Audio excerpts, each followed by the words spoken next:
এই রাজ্যের সব মানুষই ছবি আঁকে। চলো বন্ধুরা, আমরা জেনে নেই সেই ছবি আঁকা সম্পর্কে।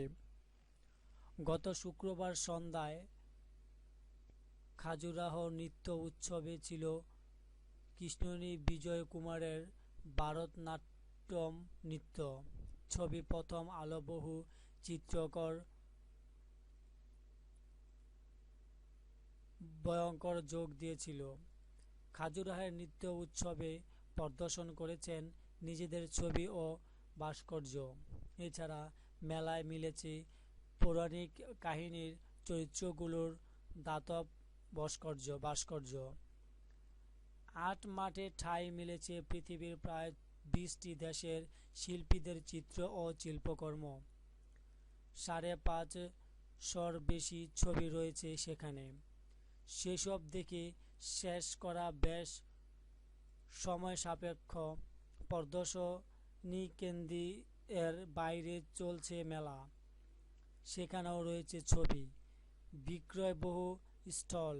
এমনকি উৎসব স্থলের বাইরে পথে প্রান্তরে পাওয়া যাচ্ছে নানা মাধ্যমে আঁকা ছবি। মনে হওয়া স্বাভাবিক, মধ্যপ্রদেশ রাজ্যের সব মানুষই কি ছবি আঁকে? এখানকার মানুষের নিত্য ব্যবহার্য যাবতীয় পণ্য বা কাপড় এমন কিছু নেই যেখানে পাওয়া যাবে না একটু চিত্রকর্ম ও শিল্পের ছোঁয়া।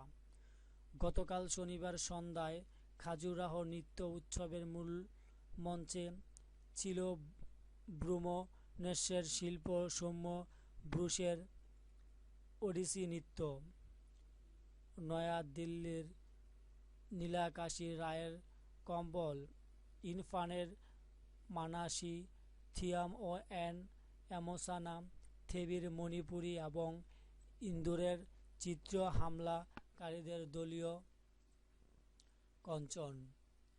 বিকেলে বাংলাদেশ প্যাভিলিয়নে ছিল অমিত চৌধুরীর নির্দেশনার রবীন্দ্র নৃত্যনাট্য।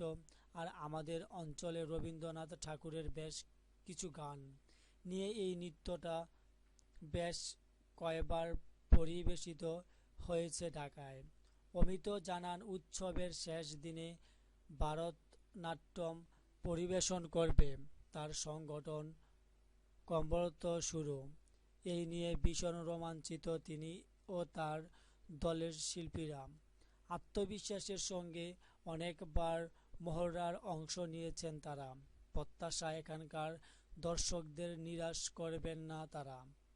গত শুক্রবার সন্ধ্যায় মূল মঞ্চে ভারতনাট্যম পরিবেশন করেন বেঙ্গালুরুর শিল্পী রুক্মিণী বিজয় কুমার। তার অসাধারণ পরিবেশনা দাম বন্ধ করে উপভোগ করেন উৎসবে যোগ দেওয়া নৃত্য প্রেমীরা। থ্যাংক ইউ বন্ধুরা, ভালো থেকো, সুস্থ থেকো, আল্লাহ হাফিজ।